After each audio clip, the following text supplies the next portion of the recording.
Anies itu mau jadi presiden apa nggak presiden itu nggak berapa penting. Yang penting elektabilitas Nasdem itu naik. Dan udah terbukti sekarang. Ya, tapi kalau Anies nanti tidak bisa maju sebagai calon presiden, saya kira suara Nasdem makin ambles. Kalau Anies itu tidak bisa menjadi calon presiden, dan dia tetap ingin membesarkan Nasdem, dia minta saya mau jadi ketua umum Nasdem. Kalau Nasdem sendiri Bang, kalau nggak jadi mencapreskan Anies apa opportunity dan analisanya Bang? Ya udahlah, banyak-banyak berzikir aja, mudah-mudahan bisa lulus threshold apalagi.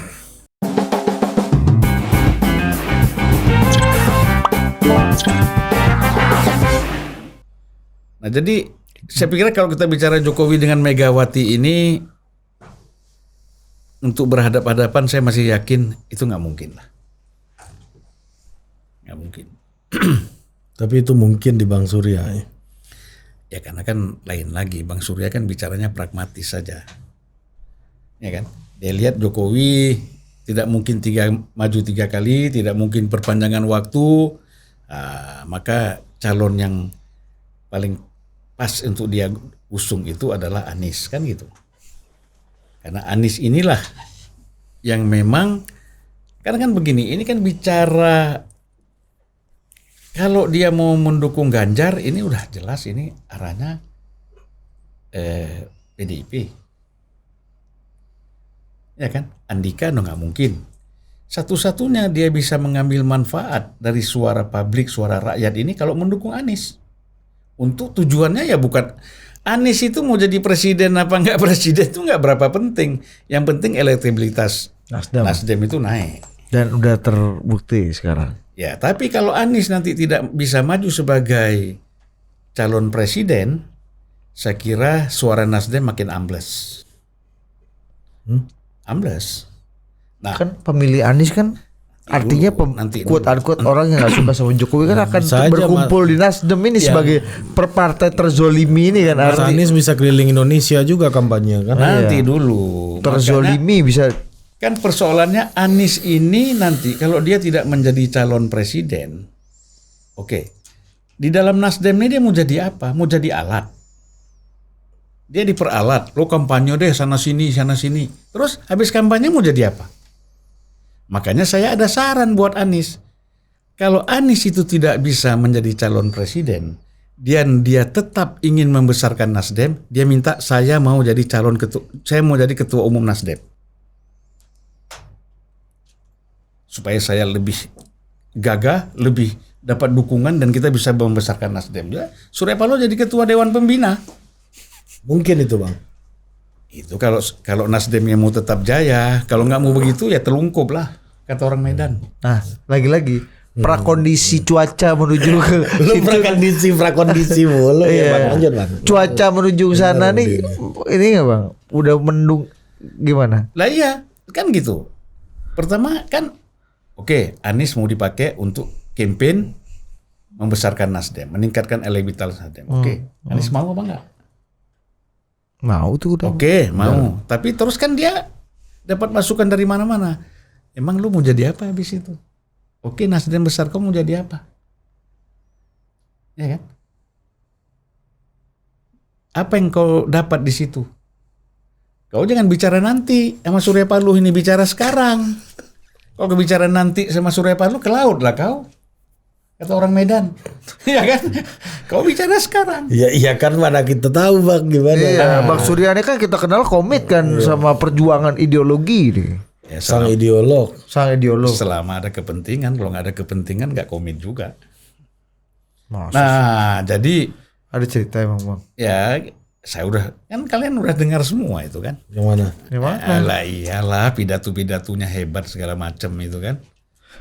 Tapi kan kita kan komitmen kita pertama kan jangan dengan orang lain, dengan rakyat kan gitu. Gitu loh. Kalau kita bicara restorasi, perubahan, apa yang udah kita rubah? Ya toh? Daerah-daerah yang Nasdem menang emang rakyatnya berubah dari miskin menjadi kaya? Atau dari mereka yang tidak sekolah bisa sekolah? Enggak juga kan? Gak usah kita bicara daerah Indonesia secara keseluruhan lah. daerah yang menang aja. Bagaimana kondisi rakyat di satu daerah itu? Jadi kita, itu yang saya katakan tadi, komitmen kita pertama kalau kita ini bicara partai politik, komitmen kita kepada rakyat. Yang kita janji-janjikan dengan pidato kita semuanya yang hebat-hebat itu. Nah kalau itu aja istilahnya nggak bisa kita wujudkan, bagaimana dengan yang lain?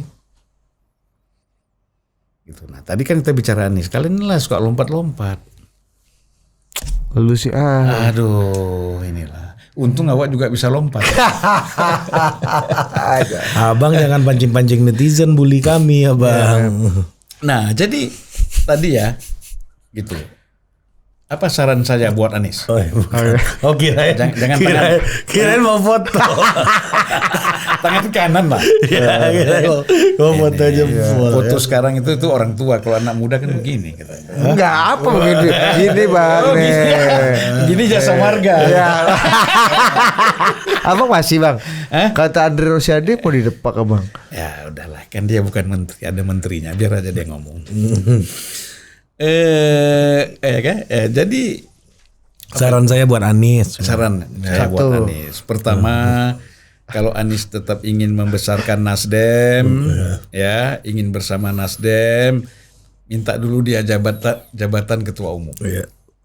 Karena sama Surya Paloh gak bisa janji nanti harus di depan clear. Kalau jadi janji nanti jadinya? Udah ke laut. Udah rekonstruksi. Udah nggak bisa. Jadi bicara di depan. Saya mau membesarkan Nasdem, saya mau bekerja untuk Nasdem. Saya minta saya jadi ketua umum. Ada Bang Surya ketua Dewan Pembina aja, kan gitu. Dan itu tidak susah prosesnya, kan gampang. Karena yang menentukan ketua umum Nasdem itu bukan kongres, tapi ada majelis tinggi 5 orang itu. Siapa Bang?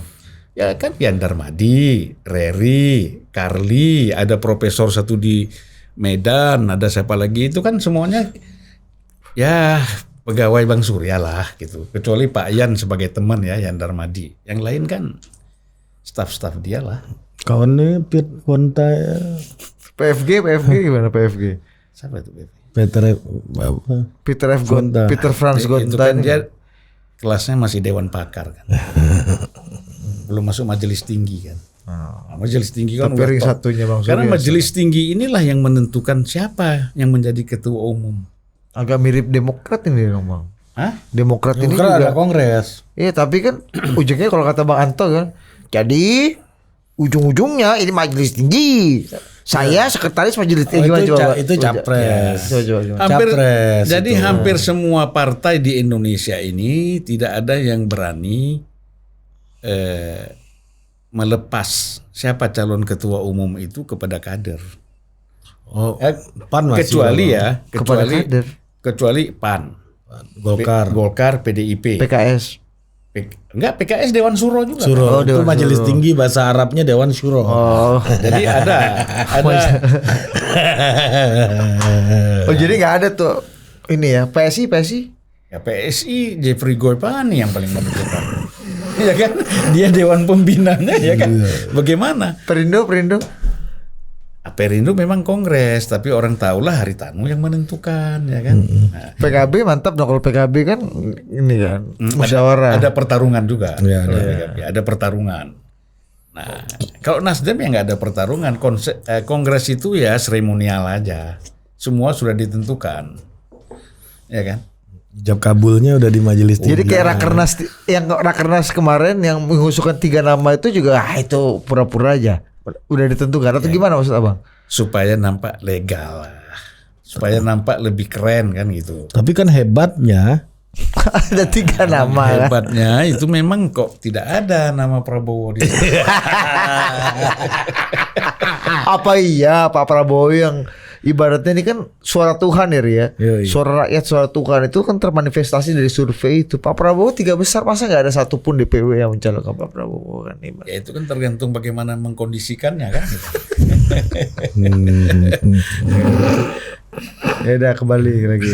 Jadi ketua umum mungkin ya. Saran satu tuh. Kedua, nggak karena harus diambil sekarang karena jangan tunggu nanti. Karena nanti kalau tunggu nanti ke laut. Ke laut. Nah, Nggak ada itu, ya kan? Itu satu. Kedua, Belum kedua nih kita dari tadi ya. Iya, belum. Satu aja deh kan. Iya. ya kedua, Anies udahlah. Cari jalan aja bagaimana dia ngajar di Amerika dulu. Ya kan? Ngajar kira-kira sampai 2024 pulang dia jadi bapak bangsa seperti Nurholis Majid, ya kan? Intelektual Islam, belajar Islam lagi lah dia. Dia kan bukan Islam, dia orang Islam tapi latar belakang akademik dia kan tidak seperti Nurholis Majid yang memang dari IAIN ya, dari IAIN kemudian dia ngambil lagi studi filsafat di Chicago misalnya. Chicago ya? Ya. Ya. Fazlur Rahman. Dia ngambil filsafat di sana dan kemudian dia pulang dia menjadi tokoh Islam dan menjadi dianggap sebagai bapak bangsa. Ya. Nah, Anies ambil aja peran itu. Tapi apa iya Mas Anies suka dengan peran kayak gitu? Itu Ini kan pilihan yang kita kasih tadi. ini baru dua. Ada yang tiga bang ada? Hah? Ada tiga nggak? Yang ketiga, Enggak itu dua itu Mas Anies bakal mau apa enggak? Kalau itu Bang Surya kan pasti mau. Ya kan? Yang mana? Silakan. Kalau perlu ku kasih beasiswa buat kau gitu kan. Kau belajar dulu. Kau belajar dulu. Filsafat biar kayak Nurholis gitu. Iya kan? Surya. Abang ini coba. Lu contoh dulu percakapan Mas Anies dengan itu dengan Bang Surya. Abangmu ini tidak mau lagi ada jabatan-jabatan. Kau berangkat sana ke Amerika, Anies.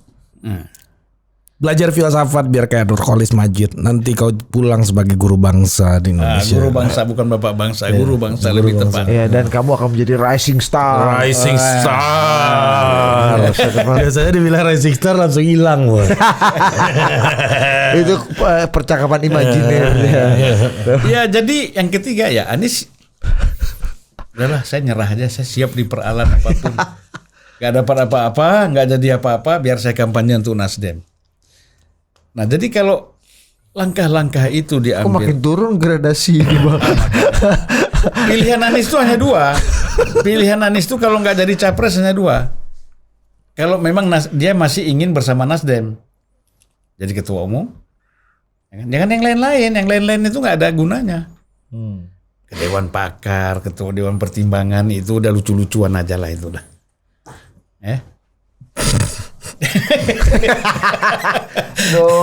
Abang nih. Kemarin baru Bang Ivan Ho baru dari sini kan ya. Buktinya ketua Dewan Pembina Nasdem itu setahun bisa berapa kali diganti? Gak tahu, saya nggak ngerti. Saya nggak ngerti partai, Bang.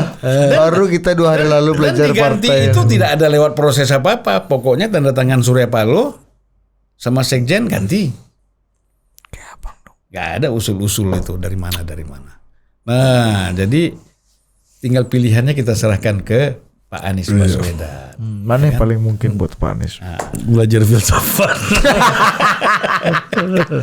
Karena antitesis kata Ya, Bang. yang ketiga terima aja bahwa itu makin turun bos. Kata Bang Zulfan kan antitesis, Bos. Biar kayak Rocky Gerung kan belajar filsafat kan. Nah, yang selainnya, Oh udah 4. ya bukan yang keempat, bukan buat Anies ini. Nah, sekarang kan orang-orang Nah dari tunggu. Dari 3 ini mana yang paling mungkin Mas Anies akan lakukan secara strategik untuk abang yang sudah mengenal Mas Anies cukup lama? ya pertama kalau terima apa adanya nggak mungkin. Ya Belajar kan? filsafat. Paling mungkin belajar filsafat.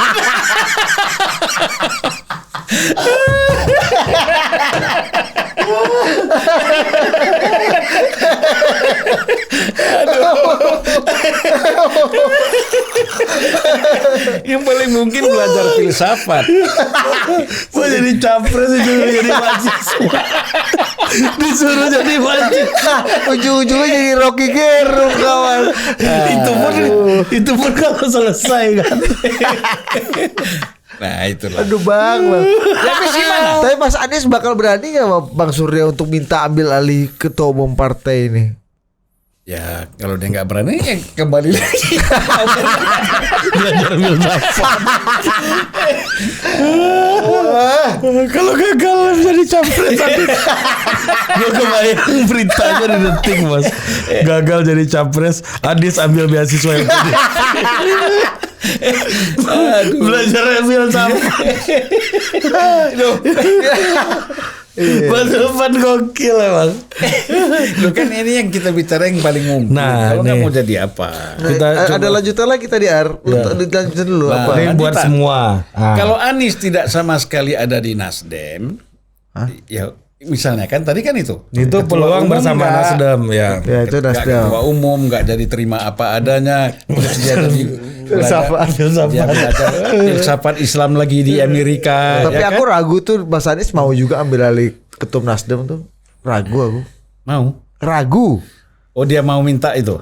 Iya, kayaknya ragu juga aku bahwa Mas Anies mau berani seperti itu ke Bang Surya. Lah, Dan Bang Surya mau ini kasih. kan begini, masalahnya Bang Surya ini mau membesarkan Nasdem atau enggak? Tanpa Anies tuh Nasdem udah pasti berat. Betul. Nah, jadi Apalagi dengan Anies yang belajar filsafat di Amerika, Bang. Nah, Nasdem selesai. lebih cepat lagi tuh. selesai udah. Iya kan?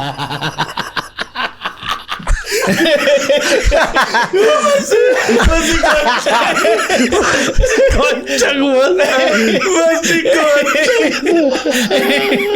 Aduh. Lucu juga ya kadang-kadang ya. Bukan kadang-kadang abang lucu terus sama abang. Bukan, ini lucu tapi serius. Iya. Filsafat itu kan serius bukan? Iya, nggak ada lucu-lucunya Nggak itu. lucu. Nah, jadi Yang lucu pilihannya ini loh. Bang. Kenapa harus ada belajar filsafat? Iya, kenapa nggak ilmu yang lain matematika gitu kan? Merambah ilmu baru, Kalkulus. Iya, atau talenta digital gitu kan bisa. ini kan mau jadi guru bangsa seperti Kulis Nurholis. aja. Kuliah aja. Ah,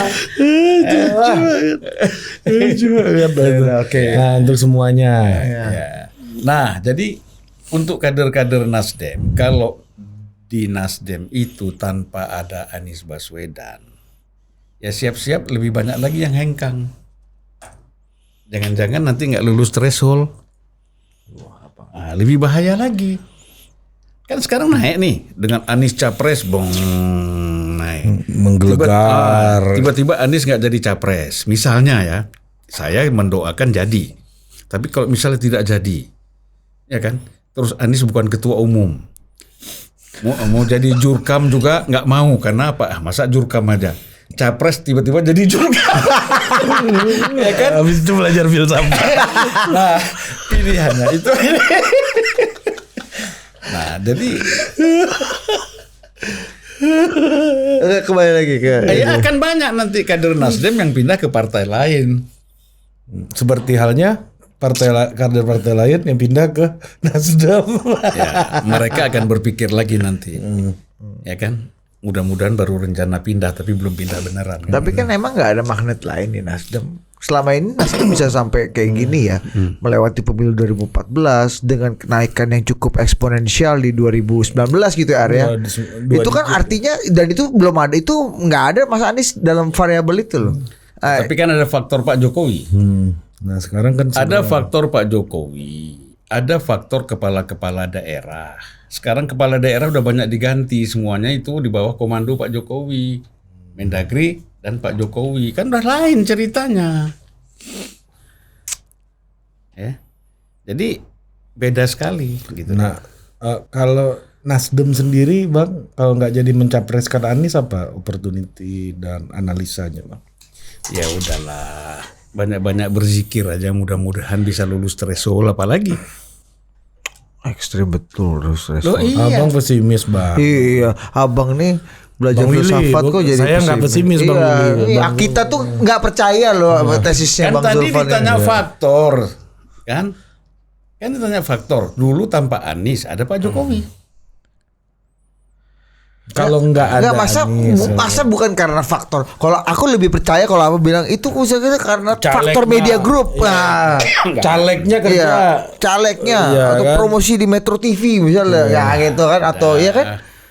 Kan bisa dibandingkan aja. Kalau kita bicara media-media ini kan, banding-bandingkan aja lah semua media. Udah, kita geser topik nih ya, kawan semua. Calegnya. Caleg, ya. Calegnya apa namanya jagoan-jagoan gitu di Nasdem, artis gitu kan, Dan banyak kan faktornya. iya banyak kepala-kepala Enggak daerah lah, nanti tuh kan begini, nanti kan ada TPS, ada KPU di kabupaten sampai kecamatan ada TPS, ya kan? Partai koalisi ini semua sepakat pokoknya bikin Nasdem nggak lolos bisa juga. Oh, iya. menjadi musuh bersama ya bang. Wah, musuh bersama. Dikerjain gitu maksudnya. Bisa jadi. Bisa bang dalam politik kayak gitu. Iya. Biasalah. Bisa. Tapi kan Bisa. nih Bang Hasan Nasbi ya bikin analisis ya Bang. Dia bicara bahwa mimpi basah kotel efek katanya. PDI Perjuangan sebagai partai yang harusnya menikmati kotel efeknya Pak Jokowi ternyata juga gak gede-gede banget. Nah itu dikonfirmasi oleh Opung Panda ketika hasil pemilu 2014. Opung Panda ikut evaluasi dan mengatakan bahwa ternyata banyak yang mempertanyakan kotel efek dan Jokowi efek itu. Ya karena nih ada prakondisinya lagi nih. Jelang penentuan tiket capres, Bu Mega waktu itu dihadapkan pada semua lembaga survei yang mengatakan bahwa dengan mencalonkan Pak Jokowi at least 30% akan dapat gitu ya Arya. Betul, ada Ya kemudian ekspektasi di setting agak tinggi. Gitu. ya nah kemudian Opung sebagai ketua DPD Sumatera Utara ini kan. Nah, faktanya nggak di gitu. PDI aja efeknya segitunya. Kenapa Abang bisa bilang 19% ya Arya? Iya, di Nasdem itu efeknya Pak Jokowi besar gitu. Iya. Ini gua nanya agak saya serius nih bilang, Bang Willy, nanti kira Ini gua kan bukan tadi Udah variabelnya, faktornya kan bukan hanya Pak Jokowi, tetapi kan saya bilang tadi kepala daerah. ya. Tapi 2014 kan, oh iya 2019 ya. Ya 19 banyak kepala daerah Nasdem. Kepala daerah. Sekarang kepala daerah itu sudah banyak yang diganti. Semuanya kan PLT semua. Dulu Jaksa Agung itu punya peran juga nggak bang? dalam menaikkan Pastilah, udah elektabilitas? pastilah itu. Makanya ini kan kaitan kepala daerah dengan Jaksa Agung pasti ada lah. Hah? Kan begini. Lo iya kan? Iya. Nggak tahu, saya nggak tahu. Coba. Kadang begini kepala daerah ini nggak usah pun Jaksa Agung ini batu aja dia udah tahu. Ya kan? Misalnya ini kepala daerah bilang. Nah, kita nggak tahu partai nih, Bang. Belajar kita dari abang nih. Abang nih tidak hanya tahu partai, tahu filsafat abang. Jaksa Agung itu kan nggak sendiri, ada jaksa tinggi, Kajati, Kajari ya. ada Kajari juga, Ya. ya kan? Nah ini langsung berhadapan dengan kepala daerah ini ya. Dia kan cuma ngomong aja Kajati sama Kajari. Ini kita kan analisa ya, mungkin ya. Kita juga nggak mengatakan ini pasti, ini mungkin ya kan. Dugaan kita. Agak beda sama pengantar. Udah jelas. Pengantar yakin betul kawan. Dugaan itu kan kita mengatakan bahwa si Kajari atau Kajati ini ngomong sama kepala daerah, bos saya ini, aduh ini bos saya ini orang Nasdem. Kan cukup gitu aja dia ngomong. Masa dibilang, kau harus menangkan Nasdem di sini ya? Nggak perlu begitu. Cuman dia mengatakan, kan di birokrasi cukup gitu. Kok apalagi di kejaksaan, di kepolisian, lo kau nggak ngerti bahasa gitu mati aja kau. Ya kan? Masa aku harus jelaskan detail? Aku cukup bilang, Jaksa Agung itu kan orang Nasdem. Udah tahu dia. Berarti aku harus kerja. Caranya kerja gimana? Aparat hukum. Kerja kau, masa kau nggak punya dosa kan gitu. Ya kan? Urusannya kan panjang. Saya ini kan ikut keliling, jadi saya tahu, ya. Gitu. Nah, kenapa orang berebut-rebut supaya mendapatkan kepala daerah? Ya. Mengakuisisi maksudnya ya. Ya, pokok kenapa makin banyak kepala daerah makin merasa happy? Makin banyak budget. Karena karena memang kepala daerah itu bisa ikut menentukan menang atau kalahnya satu partai. Coba. Nggak tahu, saya nggak tahu partai saya bang. Camat kan tinggal di perintah. Camat, apa kerja kau di situ? Iya kan? Ini bicara birokrasi. Nah, makanya kita menuntut seharusnya pemilu itu ada panitia yang independen, tidak cukup hanya KPU. KPU ini kan administratif. Bawaslu kan ada. Ya Bawaslu juga administratif. Dewan Kalau nggak ada laporan nggak ada dia kerja. DKPP ada. DKPP. Nah, DKPP itu urusannya kan kalau ada pelanggaran yang dilakukan oleh Bawaslu, Rerangkuti ada. ya kan? KIPP. Nah, maksud saya kan waktu di Filipina ingat dulu ada Comelec apa tuh? Komisi election apa yang di Filipina itu ketika Marcos jatuh sehingga supaya tidak terjadi kecurangan maka yang terpilih itu si Cory Aquino. Nah kita tuh harus ada situasi sekarang itu lembaga-lembaga dulu kan dicoba yang dibuat oleh siapa itu yang bekas ketua YLBH itu? Adun Buyung. Bukan. Aduh, udah meninggal almarhum orangnya. Innalillahi wa inna ilaihi. Kok lu ketawa?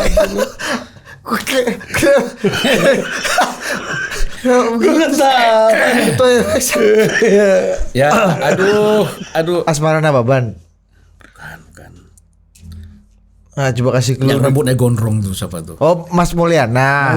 KIPP. Iya, Rerangkuti, Komite Independen Pemantau Pemilu. Paham kita itu, Bang. Tahu kita. Ya, zaman itu Rai kan masih belum apa-apa. Masih udah belah tengah tapi rambutnya Bang. Dia pakai peci tapi. Iya. Pakai Tapi peci. kawannya Nah, yang kita ingatkan Cil itu, kan, itu. Mulyana dulu kan. Nah, tapi kan lembaga itu tidak mendapat support yang kuat gitulah. Nah, kita mengharapkan ada institusi-institusi yang independen yang memang betul-betul mengontrol. Eko Sulistyo itu ketua KIP Jawa Tengah dulu. Iya. El Patir. Ya, ketua KIP ya. Iya. Iya. Ini mantap nih, Bang. Kesimpulan dulu kasih dikit. Tunggu dulu, gue masih ada satu bos. Boleh. Lu udah mau Itu aja disimpulkan pakai pertanyaan lu. boleh juga. Nah ini lagi-lagi konfirmasi nih Bang. Kembali ke persoalan antara Pak Jokowi dan Pak Surya ini kan. Ada satu yang rame juga ketika waktu abang di Belanda nih Bang.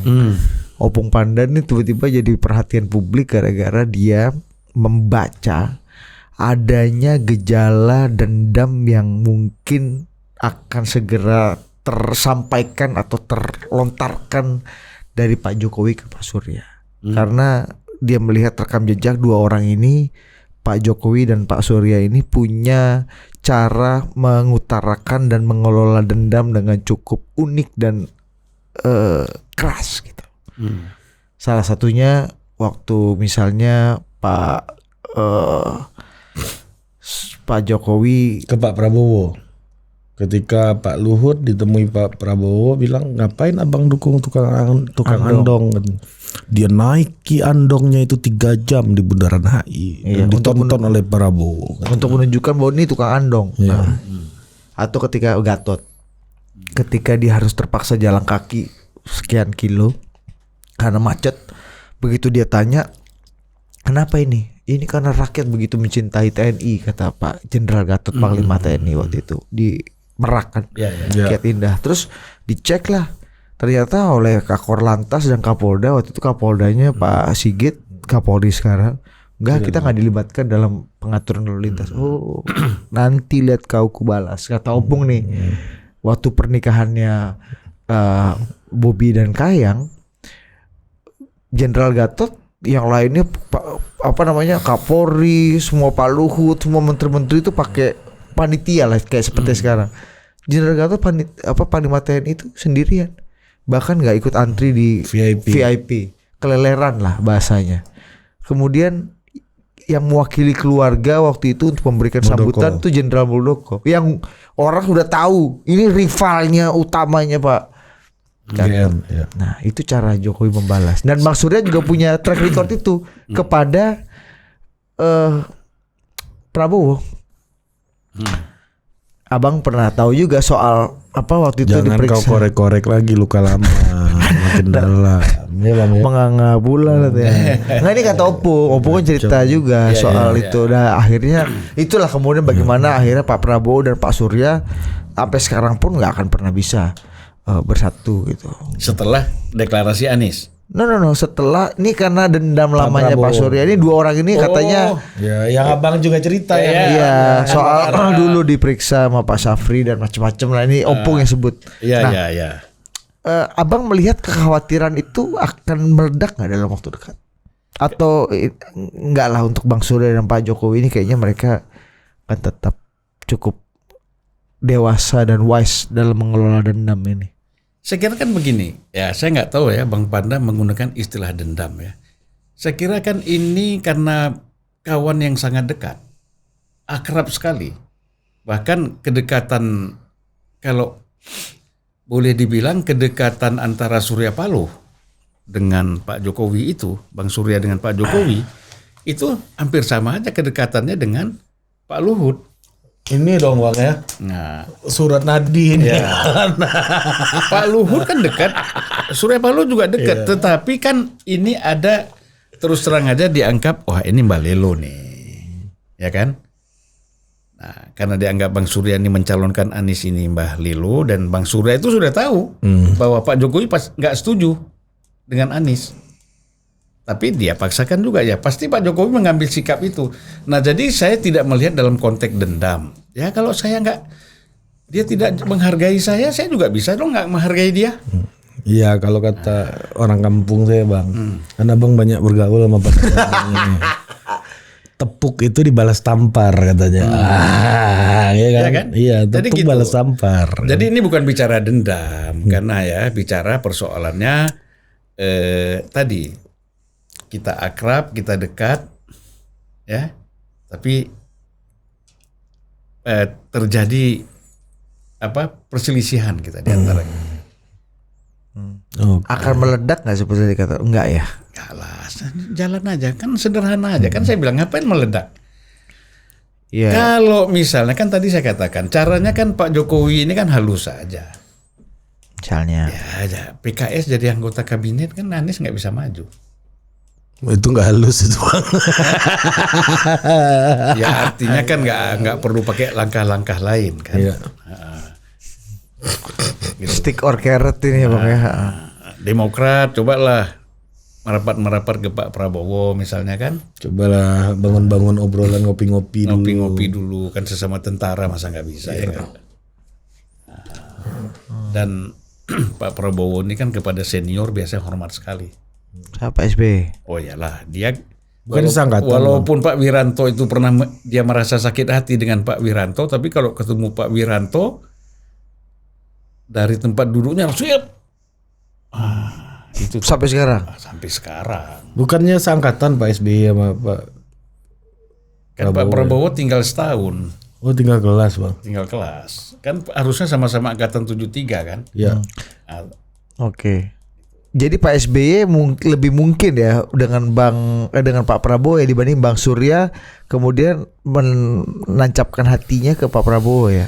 ya kalau SBY kan historisnya ada dengan Prabowo. dengan Prabowo, dan kemudian mereka pernah sama-sama oposisi kan 2014 gitu, dan komunikasi biasa lebih mudah.